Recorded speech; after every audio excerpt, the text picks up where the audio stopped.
je ne suis pas sûr de pouvoir répondre à toutes les questions qui ont été posées, hein, je le dis tout de suite. Hein, comme je l'ai dit un petit peu sur les réseaux sociaux, j'ai répété la phrase de Coluche, le gars il venait nous vendre de l'intelligence, il n'avait pas un échantillon sur lui, hein, ça c'est moi. Donc je vais faire ce que je peux. Euh, je vais vous parler effectivement un peu de d'où ça vient, de l'histoire, parce que plus ça va, je pense que plus je vieillis et plus mes élèves ingénieurs râlent, parce que je commence toujours par raconter l'histoire de d'où ça vient, les concepts, avant de savoir qu'est-ce qu'on en fait. Euh, et puis, effectivement, on va voir quelques applications. Et puis surtout, je vais essayer de stresser un petit peu. euh, Pourquoi est-ce qu'on en parle tant maintenant? C'est parce qu'il y a quelque chose qui s'est passé depuis 2013. Et c'est pour ça aussi que j'ai intitulé mon topo, non pas intelligence artificielle, mais intelligence artificielle et la force brute, parce que il y a un nouveau pion dans le jeu n'est pas, qui est un jeu de Go sûrement très compliqué, mais qui fait que on n'a pas simplement des algorithmes, mais on va avoir des algorithmes et de la force brute de calcul et de données, et c'est l'ensemble qui va sans doute faire un bond et qui change de l'intelligence artificielle qu'on connaissait ou dont on entendait peut-être plus trop parler depuis quelques années, mais il y a effectivement un gap important qui s'est produit ces dernières années. Alors bon, allons-y doucement. Rassurez-vous, j'ai beaucoup de photos comme ça pour vous délasser un petit peu entre les choses pas très forcément sympathiques que je vais vous passer. Donc euh, on va quand même commencer par la définition de l'intelligence. Si vous en avez une, ça sera bien. Il n'y a évidemment pas de bonne définition de l'intelligence. Euh, J'ai juste mis quelques petits mots: avoir de la mémoire, faire des calculs, effectuer un raisonnement, décider, apprendre, gérer des situations, inventer de l'abstrait, avoir des idées, ressentir des émotions, penser aux autres, penser à soi. Bon, la liste est forcément très très longue, mais euh, ça va être aussi, par rapport à la conclusion tout à l'heure, de savoir finalement qu'est-ce qui s'allume là-dedans, dans ce qu'on sait faire, et qu'est-ce qui n'est pas encore allumé, mais qu'est-ce qui pourrait s'allumer dans un avenir proche, quoi. Hein. Bon, donc ça, ensuite, bah, comme Philippe, tu étais là, forcément, il me fallait une ou deux phrases. Mais donc, j'en ai pas trouvé de Pierre Dac, mais j'ai quand même trouvé de Woody Allen et de Pierre Desproges. Donc, de Woody Allen, l'avantage d'être intelligent, c'est qu'on peut toujours faire l'imbécile, alors que l'inverse est totalement impossible. Et Pierre Desproges, sur scène, qui racontait que c'est important, l'intelligence. L'intelligence, c'est le seul outil qui permet à l'homme de mesurer l'étendue de son malheur. L'intelligence, c'est comme les parachutes, quand on n'en a pas, on s'écrase. Donc, il y a aussi deux ou trois autres définitions que j'ai trouvées aussi sur Internet, hein, et qui sont pour moi très, euh, avec le recul de ce qu'on sait faire technologiquement, intéressantes. Hein, la faculté d'adaptation pour André Gide. Celle de Kant, moi qui n'ai jamais lu Kant, est très intéressante parce que on mesure l'intelligence d'un individu et la quantité d'incertitude qu'il est capable de supporter. Et on va voir en conclusion que justement cette part d'incertitude qui va arriver par l'intelligence artificielle moderne, c'est la première chose que les humains ne supportent pas dans l'intelligence artificielle. Donc voilà. Et alors, si on regarde une définition de l'intelligence artificielle, ben, j'en ai une très vieille, hein, un des vieux créateurs de l'intelligence artificielle, Minsky, qui dit que ben, c'est juste des programmes informatiques qui résolvent des tâches qui sont pour l'instant accomplies de façon plus satisfaisante par des êtres humains, car elles demandent des processus mentaux de haut niveau. Et donc voilà, le processus mental de haut niveau, bah, évidemment, ça questionne tout de suite sur comment est-ce qu'on va faire pour représenter dans une machine des processus mentaux. Et on va voir que, ben, d'abord, c'est pas hier ou avant-hier qu'on a commencé à y penser. Hein, ça fait depuis, je vais passer ça, depuis les années 40 et 50. Et donc, euh, En 50, la personne sans doute la plus importante du XXe siècle pour l'informatique, c'est Alan Turing, et qui a donc écrit dans un journal philosophique, pas un journal d'informatique, il n'y en avait pas à l'époque de toute façon, un article. Et puis cet article, ça a été considéré de façon très importante, non pas par les mathématiciens ou pré-informaticiens non seulement de l'époque, mais par vraiment toutes les communautés scientifiques, parce que ça posait des questions importantes. Il y avait, côté mathématicien, une première question qui était de savoir à quoi devait ressembler une machine, quelle que soit sa façon d'être mise en œuvre. Et donc ça répondait à une question du grand mathématicien David Hilbert. Existe-t-il un algorithme qui décide si un énoncé formel dans un système logique est valide ou non? Alors, c'est incompréhensible, c'est normal, c'est des mathématiciens, mais c'est juste pour dire jusqu'à quoi est capable de répondre un algorithme. Donc une suite logique d'instructions par rapport à quelque chose. Un algorithme, c'est comme une recette de cuisine. Donc voilà, jusqu'où ça peut aller. Et donc évidemment, quand on va parler d'intelligence ou d'intelligence artificielle après, est-ce qu'on va, puisque l'informatique est une science, est-ce qu'on va jusqu'à Dieu? Est-ce que la machine est capable de concevoir la machine qui va concevoir d'autres machines? Et en même temps qu'il y avait cette question, cette présentation de la machine de Turing, qui après a été la façon dont on a finalement mis en œuvre tous les ordinateurs de la planète, avec juste 4 ou 5 instructions de base, un ruban infini comme ça, avec des possibilités d'avancer, de reculer, de changer la valeur d'une case du ruban. Eh bien, voilà, on a construit tous les ordinateurs avec cette base philosophique. Et en même temps, donc, qu'on avait cette machine, l'autre chose qui est stupéfiante, qui est dans le même article, c'est le test de Turing. Donc ça, c'est juste une machine qui a été construite à Normal Sup Lyon en 2012 avec 30 000 pièces de Lego et qui réalise l'équivalent d'un ordinateur qui valide une machine de Turing. Donc il y en a beaucoup de construites un peu partout là depuis 10 ans. C'était pour fêter la mort de Turing. Et donc le test de Turing, c'est est-ce qu'une machine peut se faire passer pour un humain? Et donc depuis 30 ans, c'est quelque chose qui se passe chaque année. On a donc derrière un rideau, vous êtes devant le rideau, vous discutez. Alors, évidemment, c'était pas une discussion vocale à l'époque, mais aujourd'hui c'est des discussions vocales. Vous posez des questions, vous discutez avec l'interlocuteur qui est derrière le rideau, et la question c'est est-ce que l'interlocuteur est un homme ou une machine? Et là, on est rendu à se dire que on ne peut pas savoir à 80-85%. Donc on commence à avoir des difficultés parce qu'évidemment la machine aujourd'hui, quand on lui demande un calcul, elle va pas forcément répondre en mettant la dixième décimale. Elle va dire qu'elle ne sait pas, ou elle va inventer un poème en réponse. Donc voilà, on n'a pas forcément une facilité comme on avait au début. Et donc ça, c'est évidemment en lien avec l'idée d'intelligence artificielle, c'est-à-dire de machines conscientes. Alors, les débuts de l'intelligence artificielle, encore une fois, c'est les années 40-50. Il y a eu deux grandes façons de voir cette intelligence artificielle. Ça a commencé très très vite. Dans les années 40, donc, Norbert Wiener, qui est l'inventeur de la cybernétique, a voulu modéliser le cerveau humain.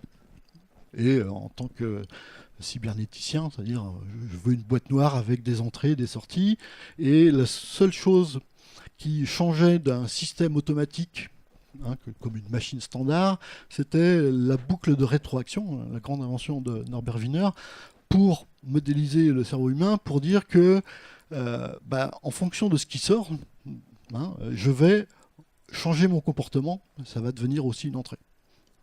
Donc évidemment, je suis dans la rue, je marche, s'il y a une voiture, je vois la voiture, je change mon comportement, et ça c'est cette boucle de rétroaction qui modélise de façon très très bas niveau un comportement.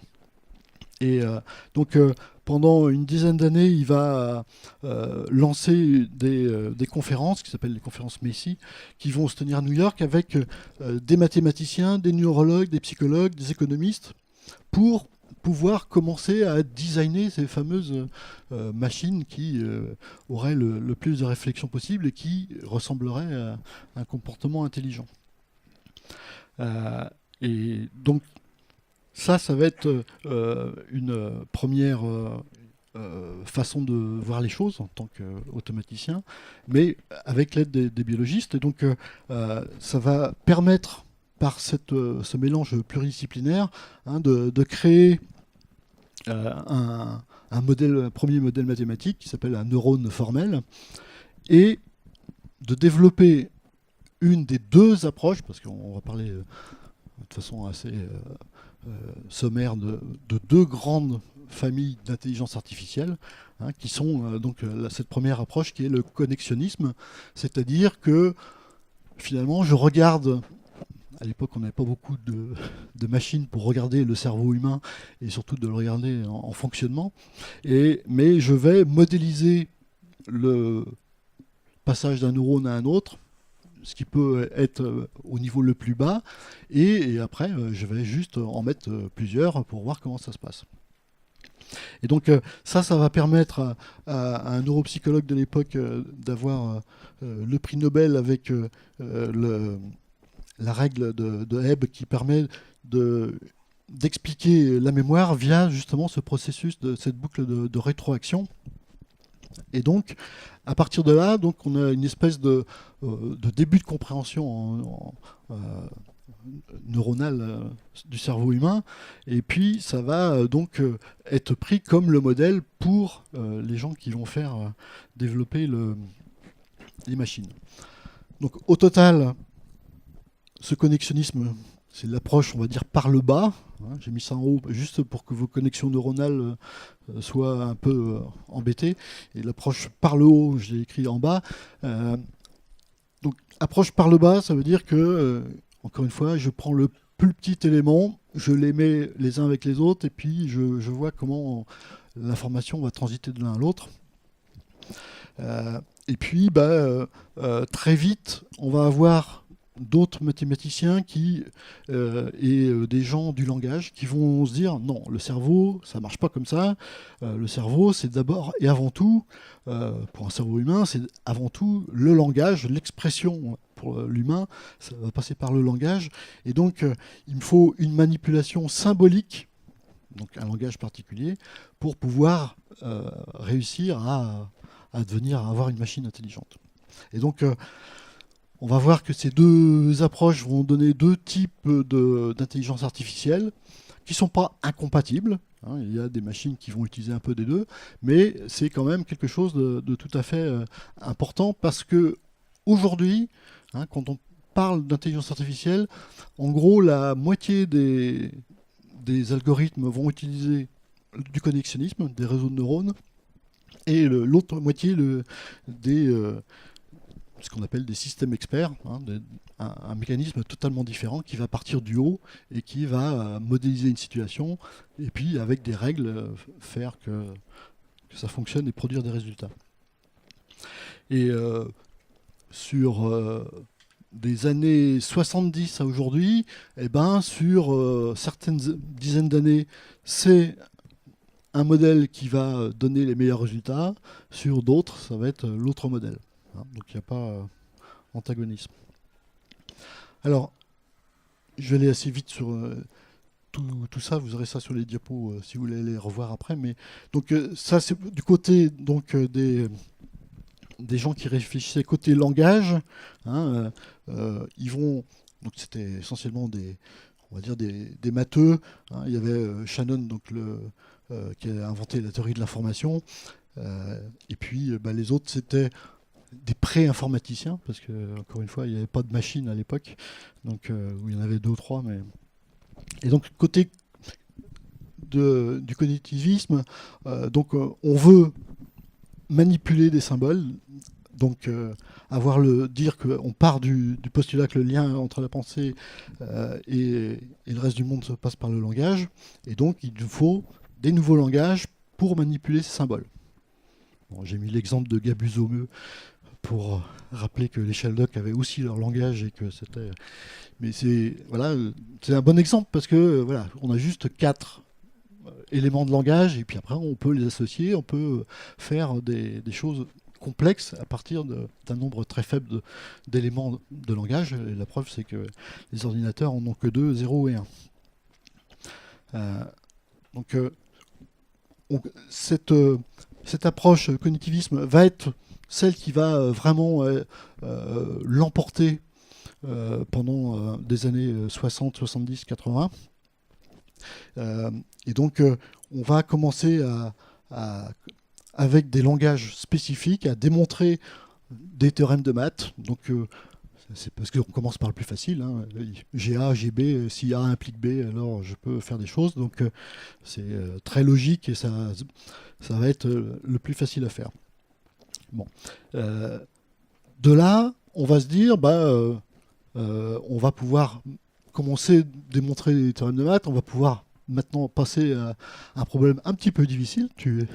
Philippe, tu en as parlé tout à l'heure, c'est des traductions en langage de langues et des choses comme ça.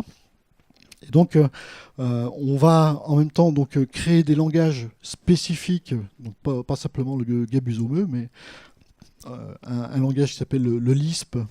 Et tous ceux qui en ont fait savent qu'il faut mettre beaucoup de parenthèses à la fin pour que ça fonctionne. Mais c'est des langages qui sont assez rigolos parce que des langages informatiques, parce que avec ce langage-là, on peut construire d'autres programmes que le programme peut construire d'autres programmes et le programme peut se modifier en cours d'exécution. Donc ça rappelle aussi la boucle de rétroaction. Le Lisp, ça n'a pas été simplement utilisé en intelligence artificielle, ça a été utilisé, moi je me rappelle quand j'étais en doctorat à l'hôpital, je faisais des mathématiques à l'école centrale et autre chose de l'imagerie médicale à l'hôpital, on avait à l'époque un fournisseur français de machines qui avait toutes les machines qui étaient programmées en Lisp. Et ça permettait d'avoir très peu de mémoire à l'époque et de tomber beaucoup moins souvent en panne que des plus grosses machines où il fallait aller, où j'allais, quand le patient était sur la table, j'allais faire des reboots parce que c'était pas tout à fait bien.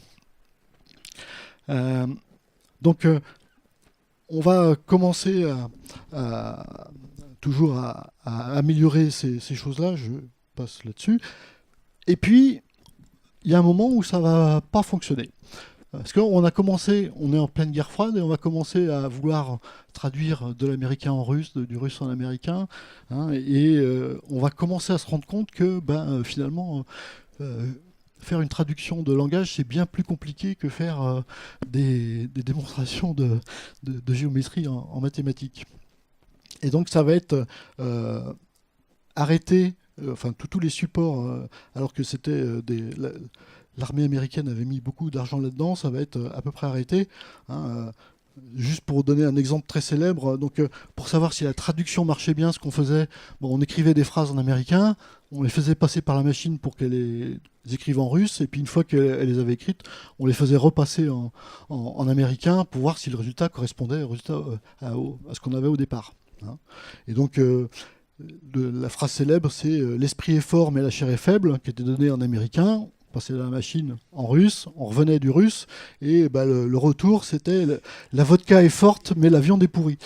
Hein, et donc ça donne une petite idée de la complexité aussi, même si la même machine savait très bien faire des démonstrations mathématiques. On voit la différence entre les mathématiques et le langage ici. Donc, va s'en suivre dans les années 70 des premières phases où on va se dire non, finalement, l'intelligence artificielle, ça ne marchera pas. Et puis, donc, avec à la fois ce que tu disais aussi, Philippe, une vision binaire. Soit c'est vraiment, on sait que il y a que ça, donc Minsky qui disait en 1970, dans 3 à 8 ans, nous aurons une machine avec l'intelligence générale d'un être humain ordinaire. Hein. Donc on n'y est pas tout à fait. Et puis des gens qui commencent à être critiques, et ils sont critiques en se disant que un des principaux problèmes, ça va être justement ce problème du langage. Hein. Et tant qu'on n'aura pas résolu ce problème du langage, déterminer le sens des mots et des phrases dans un certain contexte, tant qu'on ne saura pas faire ça, on ne saura pas avancer en intelligence artificielle. Ça n'empêche pas que toujours dans les mêmes années, là on est en 65-67, on a des premiers bons résultats, avec des choses assez étonnantes, qui est du coup de l'attachement de patients à la machine ou à l'algorithme. Un système ELISA qui était capable de dialoguer en incarnant le rôle d'une psychologue. Donc on voit que les gens étaient quand même en avance, parce qu'on va voir à la fin que c'est des choses qui reviennent maintenant. Et il y a beaucoup d'anecdotes qui montrent qu'il y avait des patients qui adoraient leur machine ELISA pour pouvoir discuter. J'ai un de mes étudiants en doctorat qui m'a dit qu'il y avait un film qui est sorti il n'y a pas très très longtemps qui causait aussi de ça, où l'informaticien devenait amoureux de sa machine. J'ai pas vu. Et 67, premier programme d'échecs avec des performances satisfaisantes. Hein. Le tout premier programme d'échecs avait été écrit par Shannon. Et c'était pas du tout de l'intelligence artificielle, c'était juste ce qu'on appelle un algorithme alpha-bêta, c'est-à-dire je regarde la meilleure situation pour moi, après je regarde ce que ça fait comme la plus mauvaise situation pour l'autre, et je continue. Et comme il y avait très peu de volume de calcul possible, bon, ça donnait pas des très grands résultats. Mais l'algorithme va servir à plein d'autres choses, mais encore une fois, c'était pas de l'intelligence artificielle. Toujours durant les années 70, là, parce que je vous ai parlé que d'Américains pour l'instant, donc il faut quand même faire un petit cocorico maintenant. Donc il va y avoir un autre langage, pas le Lisp, un autre langage qui va être inventé par un Français, Alain Kolmerauer, et qui est fait vraiment pour cette approche de se dire je vais séparer ce que je sais du domaine, qu'on va appeler des faits, de la machinerie qui va les engreger pour pouvoir donner des réponses. Et donc, dans ce langage, on utilise des règles logiques pour situer le problème et pour le résoudre. Alors, non seulement c'est un petit cocorico, mais c'est aussi une petite nécro, parce que Alain Kolmerauer est mort il y a moins de 15 jours. Et donc c'était vraiment quelqu'un qui a marqué tout le monde de l'informatique. Alors, évidemment en France, hein, j'ai commencé à faire de l'informatique dans les années 80. Tout le monde pensait que... à l'époque, on ne faisait pas d'économie quand on faisait de l'informatique, on faisait des maths, mais on pensait que, évidemment, le Prolog allait devenir le langage universel, tellement ça changeait de tous les autres langages standards. Et il se trouve que c'est encore quelque chose qui est très très partagé partout pour les systèmes experts, parce que c'est quelque chose, encore une fois, qui est assez rare, de séparer la moulinette de ce qui rentre et qui sort de la moulinette. Hein. Voilà, donc cette séparation, c'est ce qu'on va appeler les systèmes experts. Et les systèmes experts donc, vont être composés de 2 éléments, hein, en réalité 3, mais pour faire simple, 2 éléments. Alors, une base de faits qui va être l'ensemble des choses que je sais. Donc, si je vous dis, dans ma base de faits, il y a aujourd'hui il fait beau, nous sommes le 31 mai, une base de règles, qui sont des règles quasiment mathématiques, alors soit des règles mathématiques de logique formelle, soit des règles de logique floue, c'est toujours des règles. Donc on peut dire de mai à septembre, quand il fait beau un jour, il y a une grande probabilité qu'il fasse beau le lendemain. Et un moteur d'inférence, donc la machine qui tourne, et qui va se débrouiller toute seule avec les bases de faits, les bases de règles, et qui va par exemple sortir, demain 1er juin, il va faire beau. D'accord ? Mais on n'a pas à programmer des choses, c'est directement le moteur qui travaille sur les données. Et donc ça c'est un des deux grandes choses qui va commencer dans les années 70 et qui continue aujourd'hui, hein, avec beaucoup de choses d'amélioration, etc. Mais c'est vraiment une chose importante parce que on voit bien que aujourd'hui, qu'est-ce qui va se passer? C'est que la base de faits, la base de règles va pas forcément beaucoup augmenter, mais la base de faits va se multiplier de façon exponentielle. Et donc, on va pouvoir avoir des machines de plus en plus à tourner pour travailler sur un nombre de faits tout à fait démentiel par rapport à l'ensemble des faits qu'il y avait à l'époque. À l'époque, en 1974, le plus célèbre, c'était MySyn. MySyn, c'était donc un des premiers systèmes experts conçus aux États-Unis pour l'aide au diagnostic, le rapport avec le médical. Et il a été testé pendant 5 ans aux États-Unis. Il est même arrivé en France. Il était encore en France dans les années 80-90. Hein, et l'efficacité, quand on comparait les résultats que donnait MySyn pour des entrées d'un patient par rapport à ce que faisait un médecin, hein, eh bien, on avait des résultats qui étaient au moins aussi bons pour MySyn.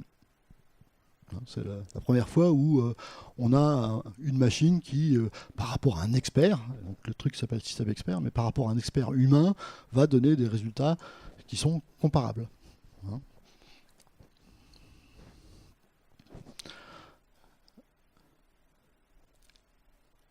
Je vais passer ça pour avancer un petit peu parce que je sais pas.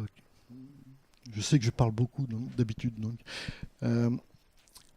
Donc, une des façons d'améliorer ces systèmes experts, ça va être de rajouter ce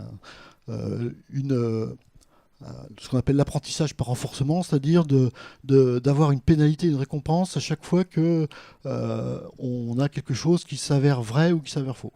Hein.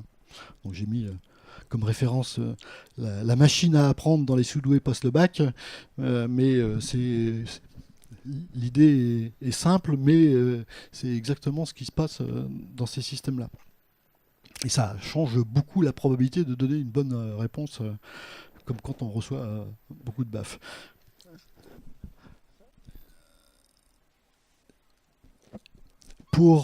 Donc là, j'étais dans les années 70, je passe en 97. En réalité, ça va évoluer doucement sur ces systèmes experts. Hein. Dans les années 80-90, encore une fois, il y a eu des développements de systèmes experts pour plein de maladies en France. Hein, je parle à Nantes, qui ont été développés pour voir comment on pouvait, alors non pas remplacer le spécialiste, mais l'aider, c'est-à-dire que il pouvait se faire son avis, il pouvait demander à la machine, il pouvait voir si les deux concordaient ou pas. Et puis, donc les systèmes experts vont faire des progrès jusqu'à 97 où la machine d'IBM qui s'appelait Deep Blue va gagner contre Garry Kasparov, champion du monde d'échecs. Et avec une dernière partie qui avait duré que 18 coups. Hein, je l'ai refaite récemment pour voir à quoi ça ressemblait. Je l'ai refaite depuis que, justement, je parlerai du Go tout à l'heure. Et en fait, ça partage tout à fait les mêmes choses iconoclastes que fait la machine, même si on se dit que quand on joue aux échecs, les 10 premiers coups, c'est des ouvertures classiques. Et puis il y a après 20 ou 30 coups où on va commencer à avoir le milieu de partie. Puis après, il y a des fins de partie. Donc dans ces machines-là, il y a des choses qui vont être pour les 3 grandes parties. Mais sauf que ça va être dès le début qu'on va pouvoir faire des innovations. Et donc, c'est ça. ça a tellement choqué Kasparov qu'il pensait qu'il y avait un humain caché derrière la machine quand il a perdu. Tellement c'était pas pensable qu'il puisse perdre à l'époque. Et pourquoi? Parce que effectivement, ça c'est un petit exemple pour ceux qui jouent aux échecs, extrait d'un livre de Roger Penrose qui justement qui était le maître de thèse de Stephen Hawking qui pense il pense encore aujourd'hui d'ailleurs, que la machine ne peut pas, de façon, c'est un mathématicien, ne peut pas gagner le même niveau d'intelligence que l'homme. Et il donne cet exemple-là où on a quelque chose où à peu près n'importe quel programme qui avec les blancs va prendre la tour ici, et une fois qu'il y aura la tour de prise, il y aura un trou, et forcément que avec les pièces qui restent, les noirs vont gagner. Hein, et donc ça c'est un petit exemple où même si on regarde sur 10-20 coups, il n'y a rien qui se passe. Sauf que aujourd'hui, avec des machines modernes, on peut regarder à 50 coups. Et puis là, on va voir que c'est les noirs qui gagnent. Donc les blancs, il suffit qu'ils bougent le roi et ils ont une partie nulle, mais n'importe quel programme va faire que la fonction de coup va essayer de prendre la tour. Alors, en parallèle donc, de cette approche, il y a les réseaux de neurones donc, qui vont refaire surface dans les années 90 à peu près. Et donc, on va revenir un petit peu sur cette approche-là avec la comparaison avec un cerveau humain, hein, donc 100 milliards de neurones, 10 000 connexions en moyenne par neurone. Hein, il y a 1 milliard de connexions dans 1 millimètre cube de cerveau. Bon, donc ça a l'air de faire beaucoup, ça fait beaucoup. Alors comment est-ce qu'on a vu tout à l'heure juste un neurone pour dire qu'il y avait une boucle de rétroaction? Comment ça va se passer au niveau informatique? Eh bien, on va ici avoir des données qu'on va donner à ces premières couches de neurones, hein, comme si c'était la couche externe, et puis ils vont discuter avec juste des neurones. Donc il y a un ensemble de couches comme ça, hein. Ici c'est juste des couches, et contrairement à des neurones où les flux vont aller dans tous les sens, ici on va simplement aller de la gauche vers la droite. Et donc on a les données en entrée, et puis on va avoir les décisions ou les résultats en sortie, hein, sur la couche de sortie. Cette mécanique-là, elle est donc imaginée dans les années 50 par des mathématiciens, mais par rapport à la taille des machines et par rapport à ce que ça va faire, en gros, jusqu'à dans ces années où ça redevient populaire, hein, on va avoir en gros 3 ou 4 couches. Au début, on n'avait que 2 couches. Mais même avec ça, on va avoir des résultats surprenants. Surprenants parce que quand on passe de ces 2 neurones-là qui envoient l'information qu'ils ont vue, eh bien, le résultat qu'on va avoir à la sortie, c'est un résultat qui n'est pas linéaire. C'est-à-dire que si j'ai 2 fois plus que j'avais avant ici et 2 fois plus que j'avais avant là, je n'aurai pas 2 fois plus ici. Hein. Et donc, pour la plupart des ingénieurs ou des chercheurs, dès qu'on commence à avoir des comportements non linéaires, et là c'est à l'échelle la plus petite, hein, mais là on va avoir des comportements non linéaires partout, dans chacune des flèches là, et bien donc ça va faire qu'on ne va pas être capable de prédire ce qui va sortir par rapport à ce qui était rentré. Et ça va être une des choses les plus qui semblent les plus ennuyeuses par rapport à ces gens-là. Alors, pour donner juste une image ou deux qui viennent pas du tout de l'informatique, mais qui viennent du monde du médical, ou de l'intersection entre les deux en tout cas, ici vous avez quelques neurones Donc ça, c'était une conférence en imagerie médicale, ça doit dater de 2010 à peu près, hein, avec un gars à Harvard dont l'idée c'est de pouvoir cartographier un cerveau humain avec toutes ses neurones et toutes les connexions neuronales qui puissent exister. Bon.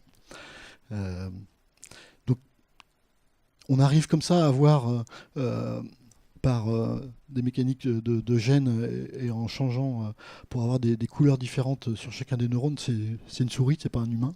Hein. Donc il faut plusieurs générations de souris pour arriver à avoir des photos, des images comme ça. Donc ça, c'est des neurones individuels, et ça, c'est des flux neuronaux.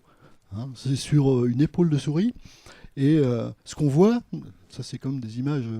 Évidemment, dans les années 50, on n'était pas capable du tout même d'imaginer comment ça se passait. Hein. Ce qu'on voit ici, c'est bien par rapport à l'épaule de la souris que, au total, donc tout ce qui est bleu, c'est les influx neuronaux. Et on voit qu'ils ne sont pas dans tous les sens, qu'ils sont bien dans des avenues et des grandes routes.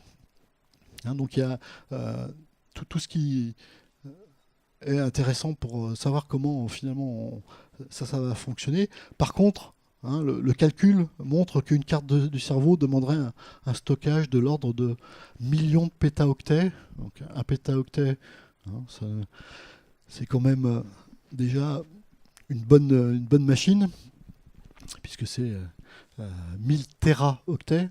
Hein, donc des millions de pétaoctets, c'est pas encore pour tout de suite. Hein, bon. Qu'est-ce qu'on fait avec ces réseaux de neurones?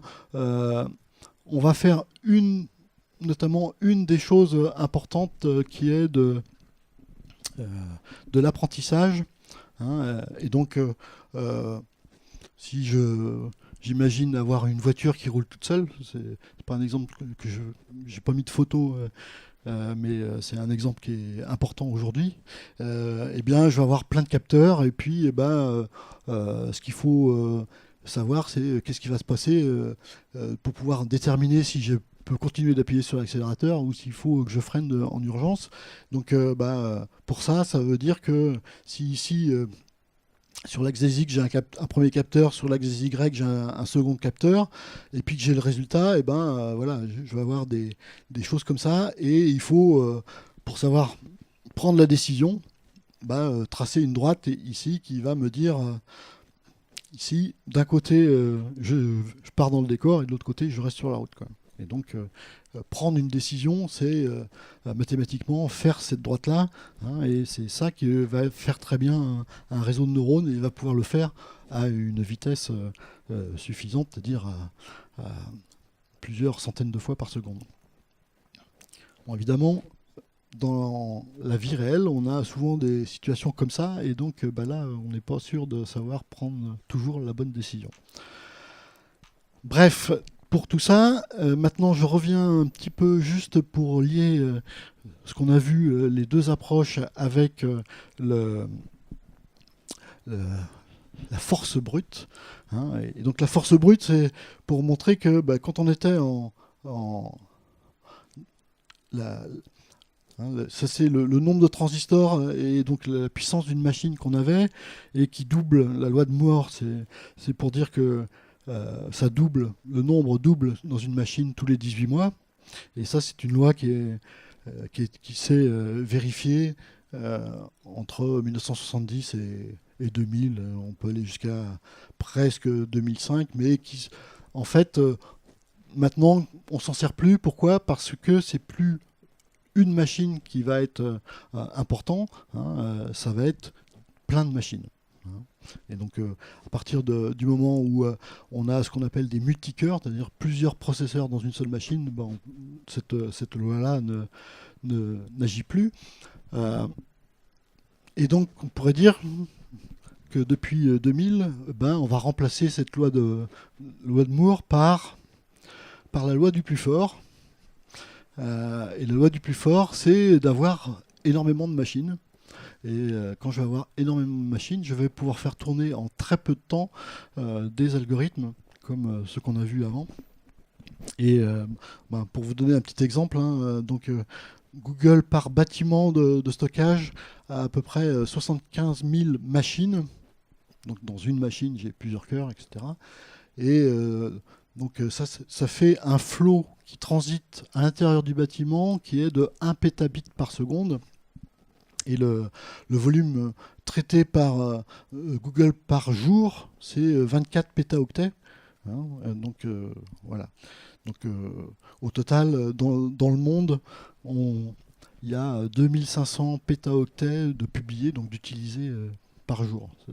Pour vous donner des idées qui sont sans doute assez difficiles à s'imaginer comme ça, mais c'est pour dire que il va y avoir pour le futur une chose, il va y avoir des gens qui sont dans la catégorie des pros et puis des amateurs. Hein.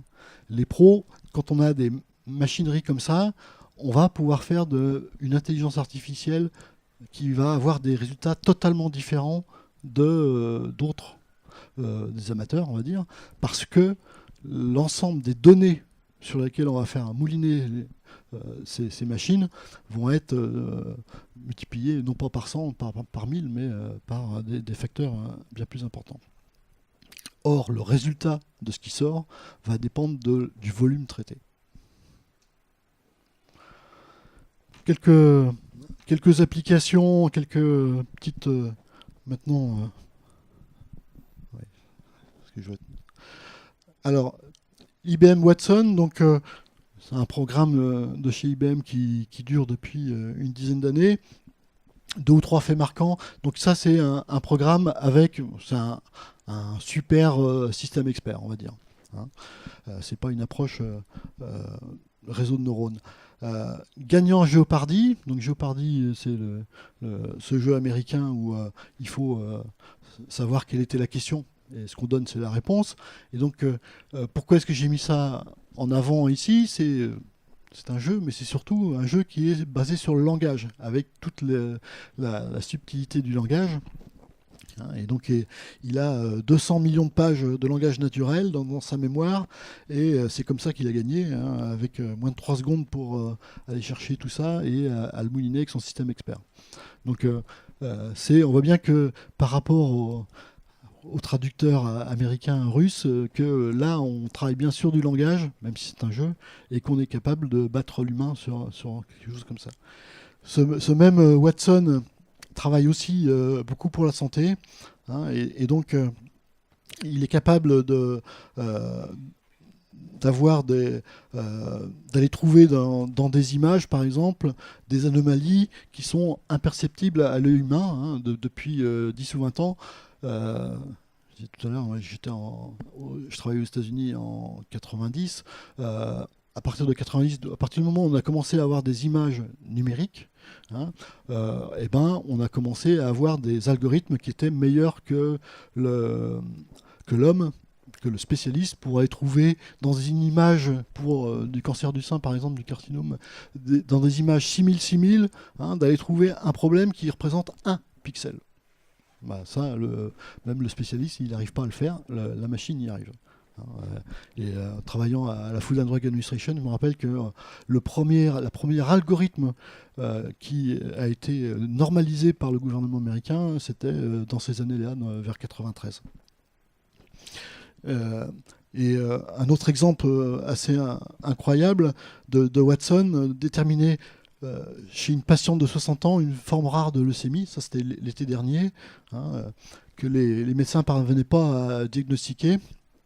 Et donc ils ont fait de l'analyse de données génétiques et comparé avec 20 millions de données issues d'oncologie clinique, ce qui a fait juste utiliser Watson pendant quelques minutes, et ils ont effectivement trouvé un cancer rare, alors qu'il avait été absolument impossible à diagnostiquer par l'équipe médicale de Tokyo. Donc ça c'est juste pour dire que c'est de l'IA avec un système expert. C'est pas des règles de logique dure, c'est de la logique floue, mais c'est quelque chose qui fonctionne bien. Le Go, on en a déjà un tout petit peu parlé. Donc le Go par rapport aux échecs, c'est quelque chose de bien plus compliqué en termes de nombre de situations.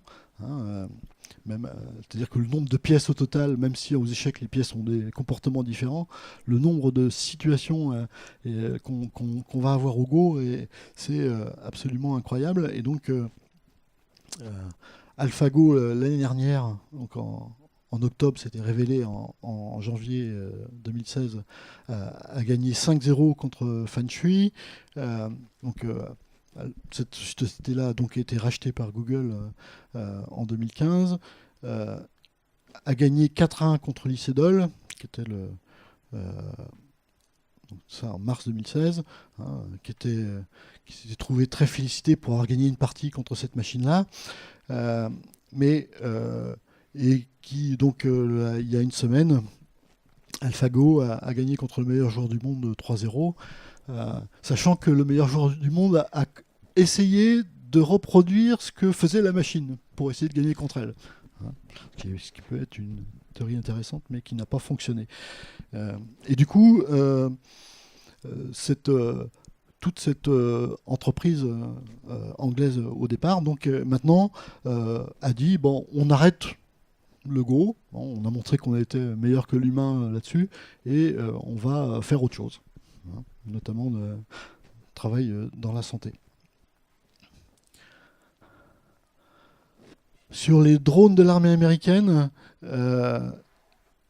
juillet 2016 aussi, hein, une IA exactement du même acabit que Watson et que AlphaGo. Donc, alors, AlphaGo, il y a quand même c'est pas simplement un système expert. En plus, il y a quelque chose qui profite vraiment de la force brute, qui est ce qu'on appelle un algorithme de Monte-Carlo. Pour chaque situation, on va essayer 10 millions, 100 millions d'essais aléatoires, et on va voir lequel est le meilleur, à chaque fois. Bon. Juste de la force brute qui profite des machines d'aujourd'hui. Pour les drones de l'armée américaine, hein, le bilan donné par les gens qui ont testé ça contre les machines, hein, disent elles semblaient conscientes de mes intentions, réagir instantanément à mes changements de vol, mes déploiements de missiles. Bon. Et donc, encore là, il y a un comportement qui étonne les gens parce que c'est un comportement qui semble qui semble humain comme eux, mais qui va plus vite. Voilà. Ça, je vais passer, c'est le fait que ce même type de machine de système puisse démontrer des théorèmes que les mathématiciens n'arrivent pas à montrer. Hein, donc ça, c'était la coloration des triplets pythagoriciens. C'est quelque chose qui est depuis un problème ouvert depuis plus de 35 ans. Et voilà, ils ont, par ordinateur, avec 200 téraoctets de données, ils ont réussi à montrer qu'il y avait un contre-exemple. Voilà.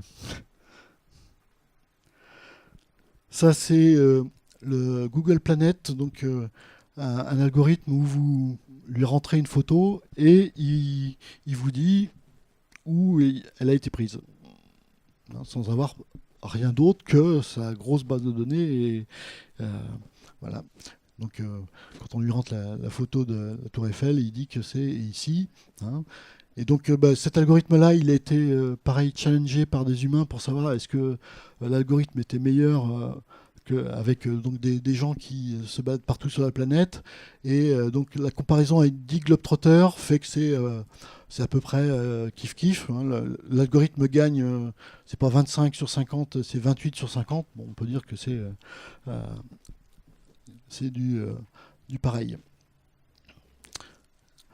Alors,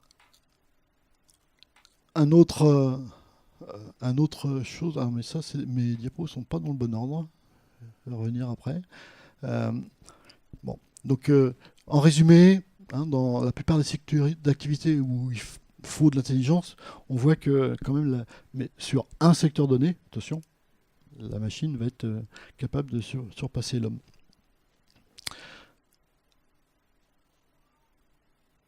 Alors, on arrive. Non, ça, ce sera. On arrive à cette version 3 qui est juste du réseau de neurones amélioré. et qui s'appelle du deep learning. Alors c'est un mot qui devient à la mode. C'est un mot qui vient à la mode de façon très récente, hein, parce que c'est quelque chose qui a été porté par Yann Lequin, directeur de la partie recherche de Facebook, la partie intelligence artificielle. Et en fait, ce gars-là, bah, il a un nom quand même assez breton, hein, et il est, aux États-Unis, à New York, depuis 90. Il a passé sa thèse un petit peu avant. En fait, moi j'étais à Washington, il était à New York dans les mêmes années. Et il a travaillé comme, voilà, il était enseignant au Courant Institute, hein, quelque chose de très, très chic à New York. Et puis il a finalement ce qu'il avait développé dans son doctorat d'informatique à Pierre et Marie Curie à Paris, hein, les modèles connexionnistes de l'apprentissage. Donc c'était ce on appelle un algorithme de rétropropagation pour l'apprentissage. Et en fait, bon, ça marchotait quand il a eu son doctorat, en 90. Pourquoi ça marchotait? Simplement parce que à l'époque, on avait des petites machines. Et là, depuis qu'il est directeur de l'intelligence artificielle à Facebook, où il y a non seulement des grosses machines, mais beaucoup, beaucoup de données, hein, et ben, en réutilisant les résultats de sa thèse à une grosse échelle, toujours la force brute, hein, et ben, ça va donner des résultats incroyables qui vont surpasser tout ce qu'on vient de voir comme type de résultat avec Watson, avec l'autre approche. Et c'est pour ça qu'on entend beaucoup parler d'intelligence artificielle depuis 2-3 ans. C'est parce que c'est ça, c'est le deep learning, c'est cette approche qui, in fine, c'est juste des choses qu'on a au niveau technologique, ingénieur, étaient déjà quasiment présentes dans les années 90, sauf qu'on n'avait pas la force brute pour les utiliser. Et donc, je vais revenir juste ici pour dire qu'ils ont utilisé pour dire que les gens ont des machines à rien faire, hein, puisqu'ils ont utilisé ils ont fait une expérience pour reconnaître des photos de chats sur Internet avec un réseau d'1 milliard de connexions. On parlait de quelques neurones, hein, avec quelques connexions. Aujourd'hui, on va utiliser des réseaux de neurones avec un nombre de connexions et de neurones qui sont vraiment incroyables. Et ça donne des résultats comme ça, comme ici. Donc, on lui donne des photos en noir et blanc et il vous ressort la photo en couleur. Hein, et on peut aller sur à peu près n'importe laquelle, quel que soit le domaine, on voit que c'est quand même pas mal. Hein. Mais ça, c'est un petit résultat. Alors, quand même quelques ratés, parce qu'on a vu tout à l'heure un mauvais résultat avec la traduction automatique de l'anglais, de l'américain au russe, mais il y a eu un raté l'année dernière avec le bot de Microsoft. Donc Microsoft met un nouveau logiciel avec lequel on pouvait discuter et qui allait apprendre par rapport aux discussions qu'on avait à devenir de plus en plus humain. Hein. Sauf que comme il s'appelle Microsoft, il y a une population nombreuse d'informaticiens qui n'aiment pas Microsoft. Et donc toute la première journée où il était mis en fonction, au lieu d'avoir des discussions avec n'importe qui, il y a eu des discussions avec surtout des gens qui n'aimaient pas Microsoft et qui ont rendu la machine raciste et antiféministe en moins d'une journée. Hein. C'est comme un enfant, vous lui apprenez toute la journée que les nazis ont raison, à la fin de la journée, il va dire que les nazis ont raison. Voilà. Pour Google, c'était en mai 2015, mais à l'époque, effectivement, ils n'avaient pas encore mis suffisamment de force de frappe, et donc la reconnaissance de visage homme-singe a fait un gros procès. Bon, donc encore une fois, la machine n'est pas plus fiable que l'homme. Il faut bien se dire ça. Je vais passer là-dessus. Juste, ça c'était pour la partie qui m'intéresse plus précisément, qui est du traitement d'image pour savoir reconnaître des choses. En gros, quand on voit ce que fait Leuken chez Facebook euh, pour reconnaître une image, hein, parce que quand vous mettez n'importe quelle image sur Facebook, ce qui se passe, donc il y en a 600 millions d'images chargées sur Facebook par jour, hein, et par jour, par image, en moins de 2 secondes, pour chacune de ces photos, on va utiliser du deep learning, et il y en a un réseau de deep learning qui va reconnaître ce qu'il y a dans l'image, et si on est hors Europe, il y a un autre réseau qui va dire qui est dans l'image. Hein, c'est simplement interdit à Facebook de savoir qui est, d'avoir cette information-là en Europe, mais sinon c'est fait aussi dans les 2 secondes. Et donc pour faire des choses comme ça à ce volume-là, en fait, il faut bien comprendre que plus j'ai d'images, donc en ayant 600 millions d'images nouvelles chaque jour, plus j'apprends. Et donc meilleur va être le résultat. Et c'est pour ça qu'il y a des professionnels et des amateurs au total. Et donc en traitement d'image, jusqu'à une époque récente, on avait besoin de gens comme moi qui étaient des spécialistes de traitement d'image, hein, pour aller savoir qu'est-ce qu'il y avait dans les pixels, savoir reconnaître des formes, savoir reconnaître des couleurs, etc.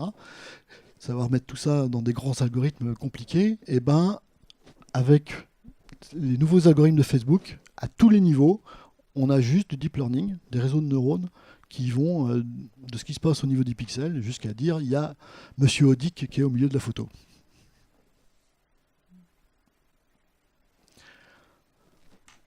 En médecine, vous me dites si je suis trop long, je vais avancer. En médecine, la robotique avec du deep learning est en train d'arriver, hein. Donc Google a fait affaire avec Johnson & Johnson qui ont développé le robot Da Vinci qui est déjà vendu à je ne sais combien de milliers d'exemplaires partout dans le monde. Et donc ce robot pour l'instant, hein, il est ça se passe comme ça avec un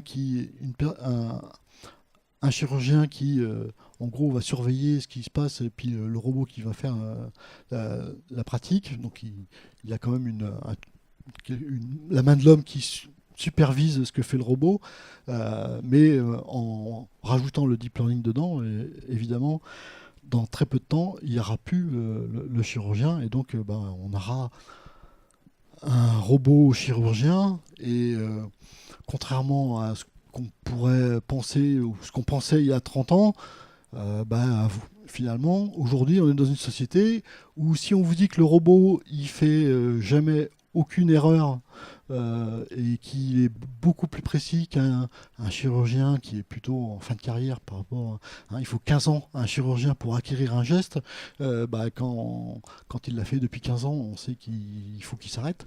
Voilà, un robot, ça peut fonctionner pendant 24 heures sur 24, 7 jours sur 7, donc soigner beaucoup plus de gens avec une fiabilité qui va être a priori bien plus importante. C'est ce que disent un ensemble de chirurgiens, et c'est pas des informaticiens qui le disent.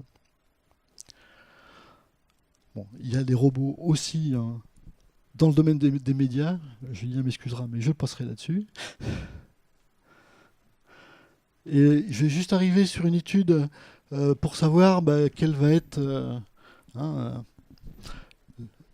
qu'est-ce qui va se passer pour l'emploi si on commence à avoir des machines qui, dans des domaines aussi différents que la médecine ou que l'enseignement, ou que arrivent à surpasser et donc peuvent remplacer. Donc une étude qui a été faite par McKinsey l'année dernière, avec des résultats qui sont un peu étranges. Donc ici vous avez en gros, plus vous allez vers la droite, plus vous avez des gens bien payés, hein, et ici plus vous allez vers le haut et plus on calcule le pourcentage de votre temps qui peut être remplacé par une machine. Alors, je ne suis pas forcément tout à fait d'accord, parce que justement, Le monde de la santé, ils sont aux États-Unis, c'est eux qui sont les mieux payés, hein, c'est eux qui sont ici, mais ils ont un pourcentage d'automatisation qui semble faible ici. Bon, donc quelque chose qui est sans doute à revoir. Mais évidemment, ce qu'on voit là, et que j'ai grossi ici, c'est là où on va avoir des gens qui sont à 75% ou 100% de leur temps remplaçable par une machine. C'est généralement ici ceux qui sont ceux qui gagnent le moins d'argent, hein. Et c'est pour ça que cette enquête, en fait, pardon, c'est 2014, et je suis pas forcément du tout d'accord avec ça. C'est-à-dire qu'il y a évidemment une partie de ces gens-là, mais pour moi, il va y avoir aussi une partie de ces gens-là. Et la question qui se pose, qui est presque une conclusion, c'est que si la machine est capable de battre le spécialiste, donc le spécialiste c'est celui qui est dans les hauts revenus, là, pour moi qui suis universitaire, ça pose la question de qu'est-ce qu'on doit apprendre à nos élèves ingénieurs pour que dans leur vie, ils puissent avoir une vie qui pas forcément résister ou s'acclimater, mais est-ce qu'on a besoin de leur apprendre des choses pour qu'ils deviennent experts, alors que en face, sur ces choses-là, on va avoir un expert machine qui va être meilleur. Bon. Et donc c'est ça qui a poussé le cri d'inquiétude en 2015 par Stephen Hawking, Bill Gates, Elon Musk, en disant que les machines allaient prendre le dessus sur l'homme. Sachant que on est quand même de plus en plus nombreux, donc si étant de plus en plus nombreux, il y a de moins en moins besoin de nous, ça pose quand même des questions importantes. Alors, pour pas voir tout en noir quand même, hein, au total, il y a des espèces de nouvelles définitions de l'intelligence artificielle qui arrivent. Donc la première, c'est l'IA faible, et c'est celle-là qui va correspondre finalement à tout ce que j'ai raconté pour l'instant. Hein. Donc possibilité pour une machine de reproduire un comportement humain sans conscience, et de plus, généralement, un comportement humain sur un secteur d'activité qui va être très limité. D'accord ? Et puis après, il y a l'IA forte, hein, la possibilité pour une machine de reproduire un comportement humain, incluant l'abstraction, l'adaptation au contexte. Donc là, on a une machine qui est au moins l'équivalent d'un humain. Et puis la super-intelligence, ça c'est non seulement c'est de l'IA forte, mais pour la combinaison de tous les humains, pas pour un seul humain. Bon. Donc on est dans l'IA faible aujourd'hui, mais on est vraiment rentré dans l'IA faible, et effectivement il y a pas mal de gens qui s'inquiètent, hein, des gens du côté des scientifiques qui s'inquiètent en se disant que on est très proche d'une IA forte, au moins pour ceux qui vont avoir les gros stocks de données. Hein. Donc ça c'est un problème, et c'est un problème qui arrive aujourd'hui pour nous pour le domaine de l'apprentissage, c'est-à-dire que en termes de chercheurs, on avance dans les algorithmes, sauf que ces algorithmes-là, vous ne pouvez pas les vérifier, vous ne pouvez pas les améliorer, puisque vous n'avez pas les données de Google ou de Facebook. Donc et qui ne les partagent pas. Et donc on arrive à un endroit où nos étudiants en doctorat, ils sont obligés d'aller faire des collectes en inventant une centaine de noms pour avoir, en allant sur Google et Facebook, en avoir suffisamment de data de base, de sorte à pouvoir derrière vérifier le comportement de leur algorithme. Bon, donc en conclusion, la critique la plus souvent entendue sur l'IA, c'était on ne sait pas ce que fait le programme. Hein, et donc c'est pour ça que je vous ai remis la phrase de Kant du début. On mesurait l'intelligence d'un individu, la quantité d'incertitude qu'il est capable de supporter. Hein. Et puis, une de mes phrases préférées il y a quelques années, c'était celle-ci: Furious activity is no substitute for understanding. On pensait pendant très très longtemps que la compréhension et le pouvoir du cerveau était la chose la meilleure, et c'est quelque chose qui devient questionnable. Voilà, et donc ma prochaine présentation sera faite par un robot. Merci.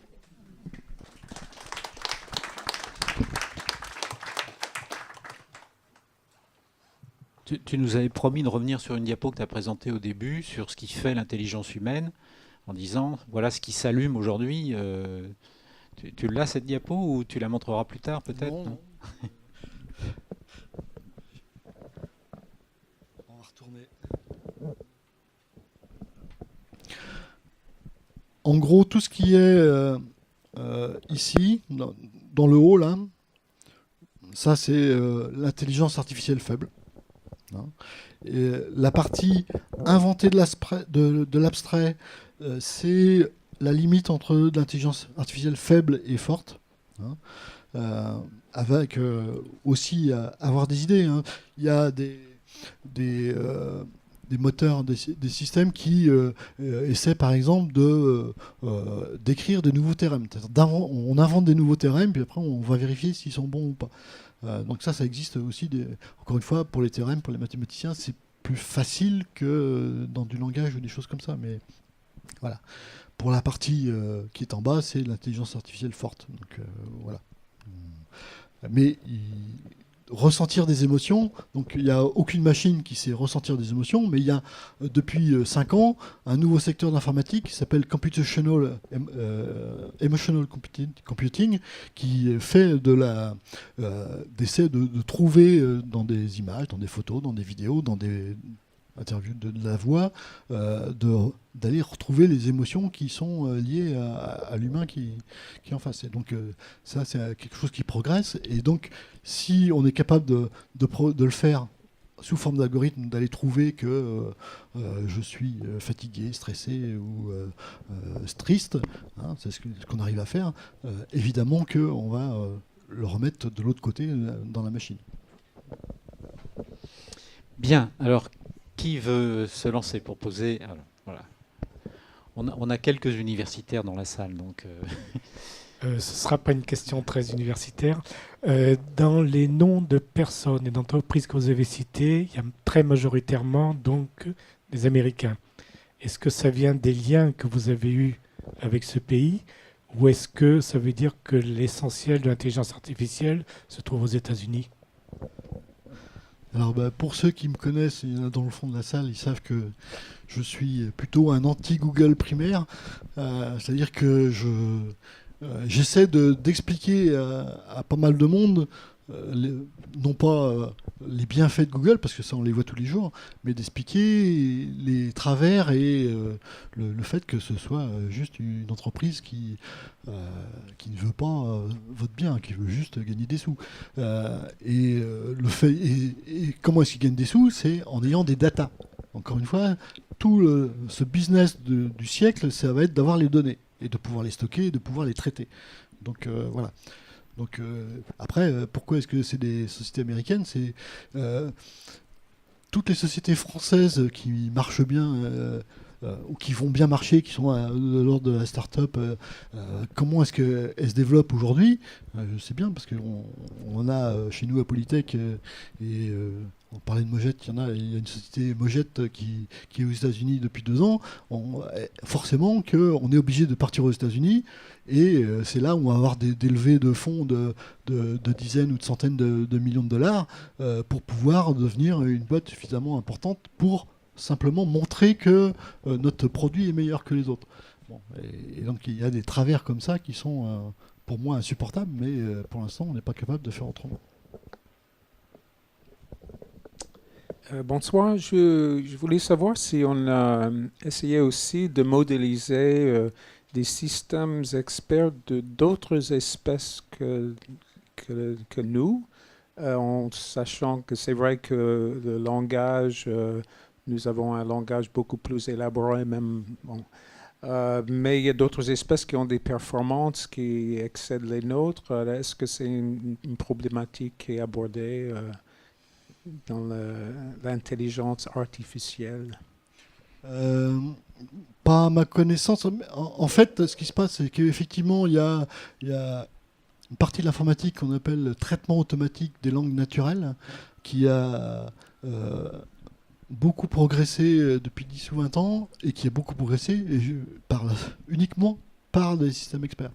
Mais ça va dans l'autre sens, c'est-à-dire qu'ils essaient plutôt euh, de mieux comprendre ces langues-là et non pas de les prendre comme modèle pour euh, en, en faire des choses en termes de système expert ou de choses comme ça. Mais Oui, c'est ce que je une voulais bonne savoir, question. c'est par exemple, bon, les chauves-souris, il y a plein des espèces qui ont récemment, j'ai lu un livre de Franz de Waal, l'éthologue, où il parle de certains oiseaux qui peuvent cacher des cachettes pour la nourriture dans des milliers d'endroits différents. Et nous, notre mémoire, ça paraît extraordinaire pour notre mémoire humaine. Donc je me demandais si c'était aussi un domaine Le- euh, tout ce qui est les domaines des biomimétismes pour les ingénieries partout, c'est effectivement quelque chose qui était pas mal à la mode ces 10 ou 15 dernières années, là, mais en l'occurrence, spécifiquement pour les langues naturelles autres que l'humain, j'ai pas d'idée. Mais, Pour prolonger la question de Manuel, la première question sur États-Unis, qu'est-ce que vous pensez de l'émergence des grands chinois? On était hier dans une conférence qui disait il y a les GAFA, voilà, mais il y a aussi les BATX maintenant avec Baidu, Alibaba, Xiaomi, enfin, etc. Donc qui sont en train progressivement d'arriver, peut-être pas encore au niveau des Américains, mais qui vont vite. qui vont très vite. Hein. On voit bien que il suffit de regarder des courbes du pourcentage du PIB donné à la recherche dans les pays. Hein, en Chine, par exemple, jusqu'à il y a 10 ans, c'était zéro, le camel plat. En 10 ans, ils nous ont pas encore rattrapés, mais avec nos pauvres 2% qui n'ont pas changé depuis 1970. Mais on voit que la courbe fait que si ça ne bouge pas, d'ici 5 ans, ils nous auront rattrapés et d'ici 10, ils nous auront dépassés. Donc, ils auront dépassé les États-Unis en pourcentage d'investissement du PIB dans la recherche. Donc, évidemment que une fois qu'on a de l'argent pour faire ces super endroits pour mettre des données, c'est pas intelligent, c'est vraiment juste de l'argent et puis de l'investissement, quoi. Hein. Donc, forcément qu'ils vont Alors, faire des nouveaux acteurs. Voilà. Vous nous dites qui vous êtes, parce qu'on ne se connaît pas tous dans la salle. Donc, Bonsoir, je me prénomme Amir Khan, je suis un particulier à Lambda. J'aurais voulu savoir comment se situe et comment les entreprises des télécoms peuvent tirer parti de tout cela, sachant qu'inévitablement tout passe par leur réseau. Vous voulez dire au niveau économique par rapport à la transmission de l'information? C'est une question que tous les opérateurs télécoms se sont posés depuis 20 ans. Quand on a commencé à avoir vraiment au début d'Internet, depuis 95, je me rappelle qu'à l'époque, justement, je faisais plutôt des télécoms. Et ils se sont posé la question de ce business model, comment est-ce qu'on va faire pour gagner des sous sur ce transport d'informations et non plus simplement la voie comme il y avait avant. J'ai pas l'impression qu'il y ait. Parce qu'inévitablement, pour eux, ça a un coût, puisqu'il y a énormément de data à véhiculer, il y a des investissements, Oui. et il n'y a Mais pas de retour sur Mais investissement. en même temps, pour les opérateurs télécoms, les amortissements de coûts se font avec le nombre d'abonnés et ce qu'on a vu, ce qu'on voit aussi toujours, je vois ça depuis 95, hein, c'est que la largeur du tuyau a été multipliée exactement à chaque fois par rapport à la largeur de ce qui était donné. Quand on voit ce qu'on peut en 95, sur une fibre optique, on mettait 500 mégabits seconde. Aujourd'hui, sur une fibre optique, vous mettez des terabits. Donc, voilà. En fait, pour eux, le problème reste stationnaire par rapport à l'évolution des techniques qui touchent aussi les télécoms, quoi. D'accord, merci.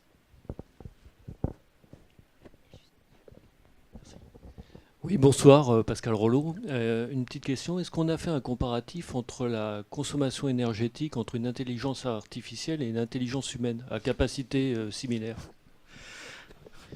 Non, enfin je pense pas. De toute façon, ce qui s'est fait sur là depuis on va dire 3-5 ans, où on commence vraiment à essayer parce qu'on sait que ces gros data centers, c'est un truc épouvantable au niveau pour bouffer l'énergie de la planète, mais en même temps, on ne sait pas forcément précisément sur des calculs comme ça. Qu'est-ce que ça va coûter en énergie? C'est-à-dire que, encore une fois, le problème de ces gros réseaux de neurones, c'est que, évidemment, je vais devoir traiter des pétaoctets d'informations. Bon, donc il va falloir aller les voir et les prendre. Bon. Mais au total, pour ça, je ne vais pas aller chercher à l'extérieur, hein, donc j'ai pas le truc extérieur. Et puis, je ne sais pas au total combien je vais en avoir pour une interrogation, combien je vais en avoir besoin. Parce qu'une fois que j'ai fait apprendre à mon réseau de neurones sur un péta de données, combien il va être rentabilisé de fois par des questionnements après, quoi. Vous voyez ce que je veux dire? Et donc c'est très compliqué, et même tout ce que j'ai vu sur les évaluations énergétiques, combien ça me coûte en termes énergétiques pour envoyer un mail, etc. Je trouve toujours, parce que c'est difficile d'aller prendre des mesures sur tous les maillons de la chaîne, et notamment sur les extrémités. Je reste encore un peu sur ma faim, et d'ailleurs, heureusement, il y a des entreprises, même à Nantes, des startups qui travaillent là-dessus. Et c'est vraiment bien de pousser plus loin pour savoir, déjà sur des choses simples, d'être capable d'avoir une fiabilité du résultat, quoi. Parce que pour l'instant, j'ai l'impression que c'est un truc qui démarre, et donc sur un truc où on ne sait même pas combien de fois, quel va être toujours par ce côté non-déterminisme des réseaux de neurones, savoir l'énergie qu'on a pris au total, pour moi, on pourrait avoir un truc en moyenne sur 1000 demandes, peut-être, mais... Bonjour, Aurélien Jolivard, je suis ingénieur d'affaires chez A56. Vous avez eu une remarque sur une intelligence artificielle. Collez bien le micro, hein, pour Oui, qu'on pardon. entende. Qui date à peu près de 1973, qui était au niveau médical capable d'avoir un niveau expert par rapport à quelque chose d'humain. Comment... oui. Oui, exactement. Mhm. Comment ça se fait que ça n'ait pas pris au niveau médical, qu'on n'ait pas eu, puisque ça date quand même d'un certain nombre d'années, qu'on n'ait pas eu un remplacement de certains experts au niveau médical par ce type d'intelligence artificielle, comme on pourrait le prévoir dans les prochaines années? Ouais. C'est pas le programme qui a changé, c'est les gens. C'est-à-dire que moi, MySyn, je l'ai vu tourner à l'hôpital Nord, ici à Nantes, entre 85 et 90. Il n'était pas question, avec mon maître Jedi qui était à la fois médecin et scientifique et informaticien, et il n'était pas question à l'époque que cet outil soit considéré comme autre chose qu'un outil, je vais dire des choses méchantes, mais à l'époque, le nombre de médecins qui savaient taper sur un ordinateur entre 85 et 90 était très faible. Hein, il y avait des secrétaires qui étaient faites pour ça, pour taper sur les machines. Donc, et donc, il y avait d'abord et avant tout cette méfiance par rapport à l'expert qui était le médecin. Voilà. Donc ça a changé. Hein. Donc ça, c'est une des raisons. Et puis le reste de la population, encore une fois, a beaucoup changé. À l'époque, nous, en tant que patients, en 1980-90, dire que c'était une machine qui allait nous traiter plutôt que le professeur, ça semblait aussi quelque chose de pas acceptable. Donc, aujourd'hui, encore une fois, ça devient acceptable, hein, quand on voit tous toute l'émergence à la télé des docteurs qui viennent causer voilà, on voit bien que, et puis aussi en même temps de tous les trucs qu'on a sur un téléphone pour compter le nombre de pas, voilà, on a maintenant, et on va avoir de plus en plus, hein, d'ici 5 ans, on va avoir un nombre d'applications pour contrôler sa santé en temps réel par des algorithmes qui fait que on devient habitué à ça, et donc on va se projeter en se disant entre un data center qui a déjà traité ou un robot qui a déjà traité des millions de patients dans le monde et il n'y a pas un qui a râlé, et puis un professeur ou quelqu'un qui est à l'hôpital qui est peut-être là depuis 2 jours qui est en garde et puis qui est peut-être un peu fatigué, voilà, on commence à se dire à qui je vais prêter mon corps pour que ce soit qu'il me le rende dans le meilleur état, voilà. Donc les mentalités changent. Aujourd'hui, des opérations, peut-être plus aux États-Unis que chez nous, mais les corrections de myopie, les corrections de courbure de l'œil se sont faites quasiment systématiquement maintenant par des robots. Bon, c'est... Qui encore des questions? Il n'y en a plus.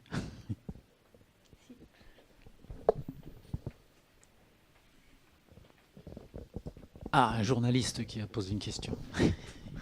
Je m'appelle Julien Kostrech de West Media Lab. Je ne résiste pas, Jean-Pierre, à l'envie de te poser une question un peu philosophique que pourrait peut-être poser Nicolas Hulot s'il était avec nous. On parlait tout à l'heure des dépenses d'énergie, mais dans ce que tu as présenté, là, notamment avec la loi de Moore, et on voit bien qu'on est sur un modèle croissantiste, quoi. Enfin, toujours plus de capacité à traiter, de capacité de stockage, toujours plus de données. Est-ce que la limite de ça, c'est pas justement à un moment le problème de la ressource et de la ressource en termes de matières premières? Je me rappelle très bien d'un de tes articles sur Terra Eco sur les matières premières. Pour faire tourner toute cette machinerie, toute cette intelligence artificielle. Donc alors, cet article qui date de 5 ans disait que d'ici 10-15 ans, effectivement, la plupart des matériaux, des terres rares, etc., n'allaient plus être disponibles. Donc voilà. Donc ça veut dire que effectivement ça pose un problème, alors qui est pas, à mon avis, qui est pas philosophique parce qu'il est beaucoup trop économique pour rester au niveau philosophique. Et donc la réponse ingénieur, c'est de se dire si avec ça, on n'a plus de ça, on va prendre d'autres choses. Hein, et il y a quand même depuis évidemment qu'on ne sait pas faire les choses avec le même degré de miniaturisation, etc. Mais tout ce qu'on essaie de faire avec des processeurs biologiques, par exemple, l'équivalent des neurones avec au niveau biologique et non plus électronique, une fois qu'on sera vraiment devant le mur, il y aura plus d'argent qui va être mis dans ces développements-là. Et puis voilà, je pense qu'il y a d'autres solutions. Après, au niveau énergétique, est-ce que ça sera mieux ou plus mal? Je ne sais pas. Mais... Oui. Julien Kostrech a parlé d'économie ou d'environnement. Je vais parler de science-fiction. Parce que là, quand on parle d'intelligence artificielle, on parle du dialogue entre l'homme et la machine. Mais est-ce qu'il n'y a pas aussi un moment où la machine elle-même est dans l'homme? C'est-à-dire que la machine rentre dans l'homme avec les prothèses, avec les remplacements des organes. Et à un moment, on ne fait plus très bien la différence, peut-être dans ce que sera un monde où des machines sont... c'est la question de l'homme augmenté, du post-humanisme, etc.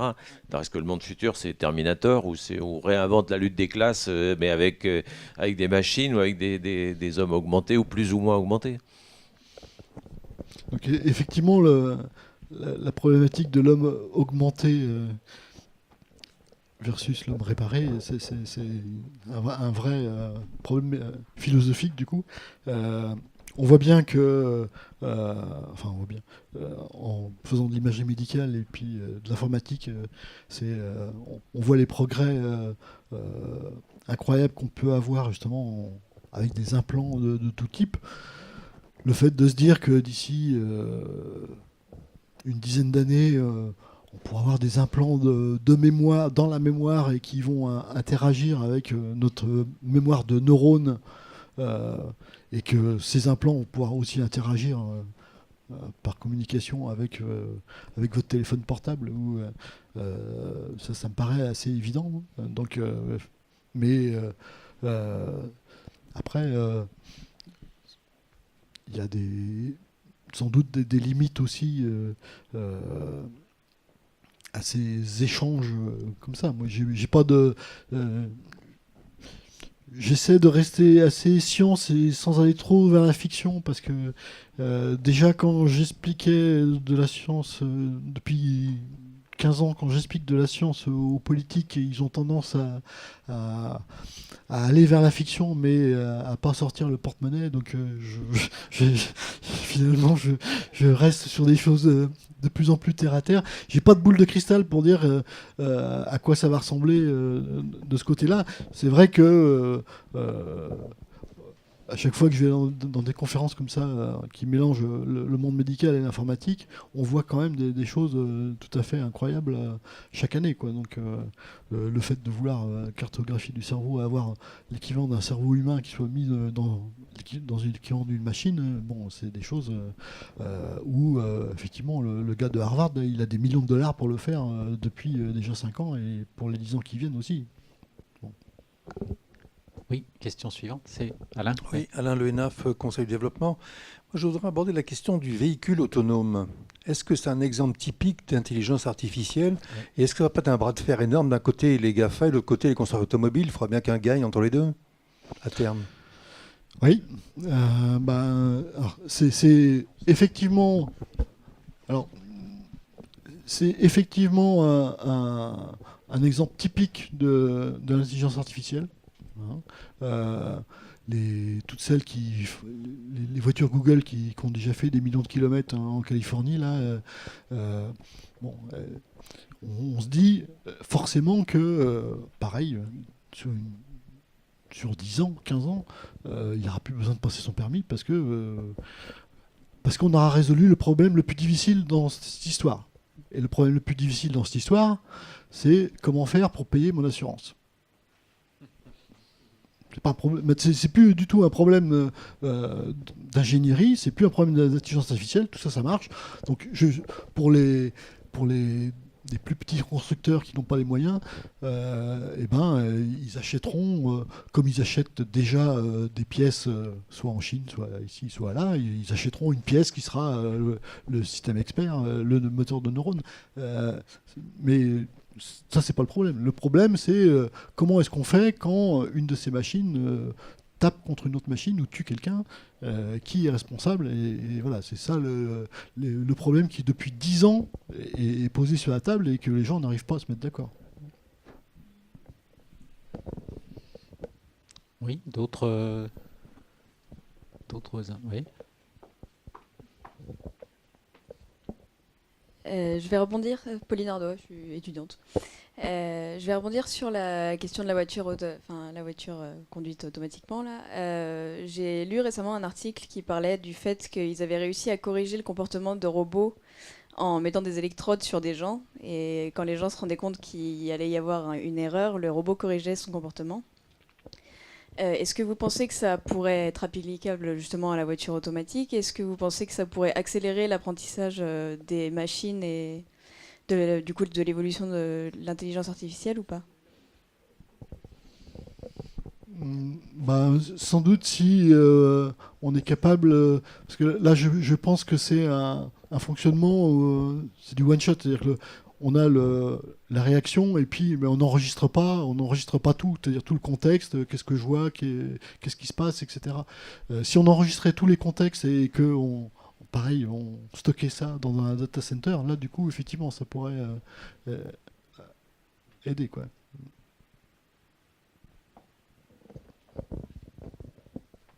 D'autres questions? Oui, donc Andy Arleo. Je reviens sur la question des sous, financement de la recherche. Est-ce qu'on peut imaginer en Europe qu'il y a une recherche publique qui pourrait égaler Google, par exemple? Ou est-ce que c'est pas seulement une histoire d'investissement d'argent, mais c'est aussi le fait qu'ils ont beaucoup de données? Ou voilà, ou est-ce que le combat est déjà perdu d'avance? Je pense que c'est un combat perdu d'avance. Là, sur l'intelligence artificielle, je sais pas, dans les informations du mois, là, il y a un truc qui s'appelle France Intelligence Artificielle, qui est un organisme qui est sorti, qui va sans doute, qui doit avoir créé un espèce de laboratoire pour plein de pluridisciplinaires comme ça, pour pouvoir avancer dans cette recherche-là. Mais ça va être une petite goutte d'eau. Voilà, c'est... Au niveau... Oui, oui. Mais sur le cerveau, Google a aussi des... Et sur votre vie future immortelle, ils ont aussi des visées. Donc, honnêtement, en termes d'investissement du PIB, et j'ai l'impression que c'est beaucoup plus le problème, il se situe à un niveau beaucoup plus politique, c'est-à-dire que quel gouvernement européen aujourd'hui va se dire on va doubler l'argent pour la recherche? Aucun. Il n'y a plus de gouvernement. C'est pareil pour les États-Unis. C'est le cas pour la Chine parce qu'ils savent que c'est comme ça qu'ils vont avoir des GAFA, comme je le disais, dans 5 ou 10 ans, et qu'ils ont les moyens. Il n'y a pas un gouvernement européen qui a les moyens. Et même le gouvernement américain a... Mais l'Union européenne, justement, Oui. c'est pas Oui. à ce niveau-là qu'effectivement, un pays européen... Si vous avez l'Union européenne qui est constituée de pays qui disent tous qu'ils n'ont pas les moyens individuellement, ils ne vont pas avoir le moyen au niveau global.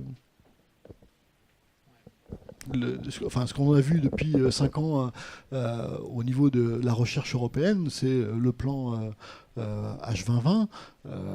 C'est un plan où il y a effectivement il y a bien des centaines de millions, mais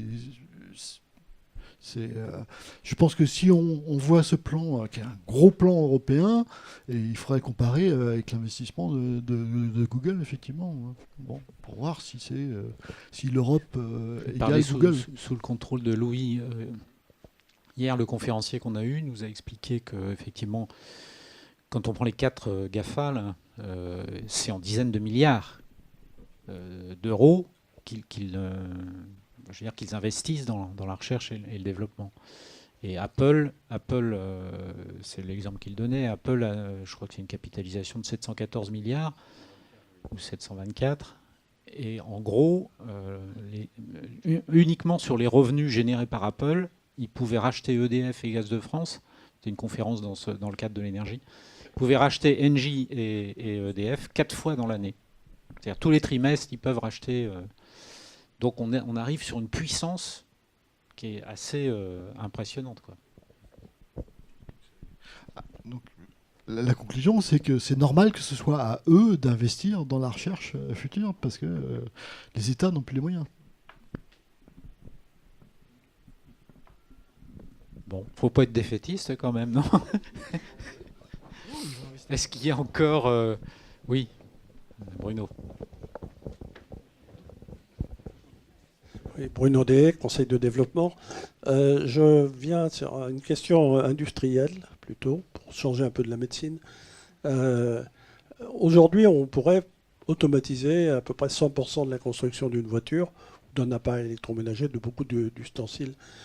À l'heure où on parle de contrat de travail, de coût de la main-d'œuvre, pourquoi est-ce qu'on n'accélère pas la robotisation des usines pour fabriquer de façon complètement automatique plutôt que d'employer des gens? Est-ce que c'est une volonté? C'est un peu comme les assurances pour les voitures ou...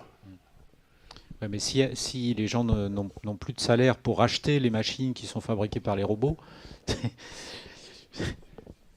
Voilà, c'est tout. Pour moi, Donc il faut taxer les robots. La taxation des robots, hein, c'est une histoire qui est partie des États-Unis, parce que effectivement, c'était la taxation des robots et le fait d'avoir un salaire pour tout le monde, c'est des idées qui viennent de ça, hein, de ce problème-là. C'est-à-dire que, effectivement, on sait qu'on peut le faire. Et on peut calculer le nombre d'emplois qui disparaît. Et après, il faut faire la compensation. Donc, supposons qu'on se projette dans 10 ans, par exemple. On est dans un monde où il y a l'intelligence artificielle est beaucoup plus répandue qu'aujourd'hui, avec des gros centres de calcul qui sont associés, tout ça. Qu'est-ce qui se passe en cas de perte d'électricité? Coupure de 2 heures, coupure de 24 heures, coupure d'une semaine. Eh ben, on ressortira son couteau de sa poche. Ouais, effectivement, c'est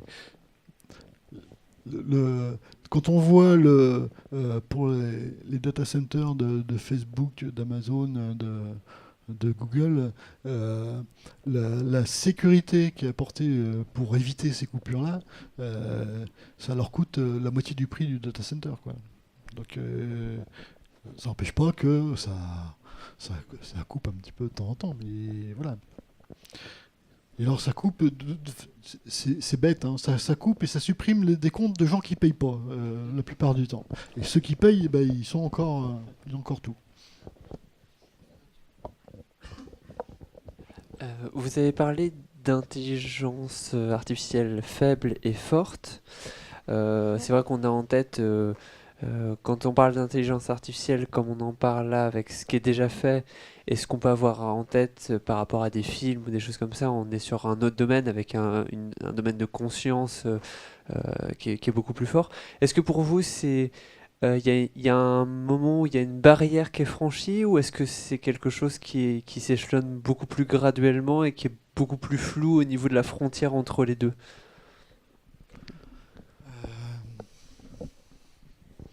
Ça, c'est une question difficile à répondre.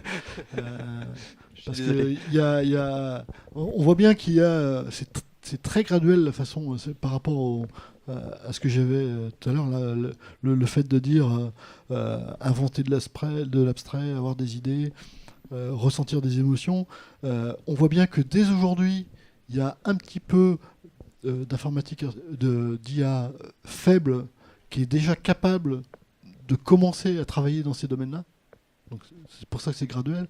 Et puis après, il y a quand même, on revient à la machine de Turing, hein, le fait de dire à partir de quel moment un humain ne saura pas qui est derrière le rideau. Est-ce que c'est un humain ou une machine? Et à partir de ce moment-là, parce que ça aura gagné un petit peu sur tous les fronts, eh ben là, la barrière elle sera là. Mais je pense qu'effectivement, ça va être graduel sur des différents... Oui. Oui, bonsoir. Thierry Roger, société Cercel. Est-ce que l'intelligence artificielle pourrait casser les codes de sécurité bancaire et vider nos comptes?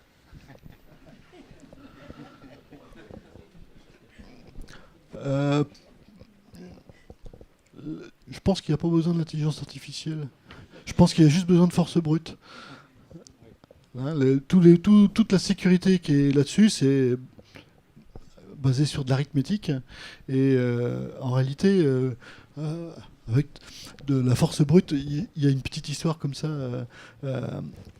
Amazon, donc, qui fournit des serveurs et des calculateurs à la demande. Il y a 5 ou 6 ans, il y a eu le congrès des gens qui font de la crypto, congrès mondial qui s'est déroulé. Et à chaque fois, c'est un peu pareil pour la traduction des langues, la reconnaissance d'écriture. Ils font des contests, c'est-à-dire que on se dit, bah tiens, est-ce qu'on peut casser ça?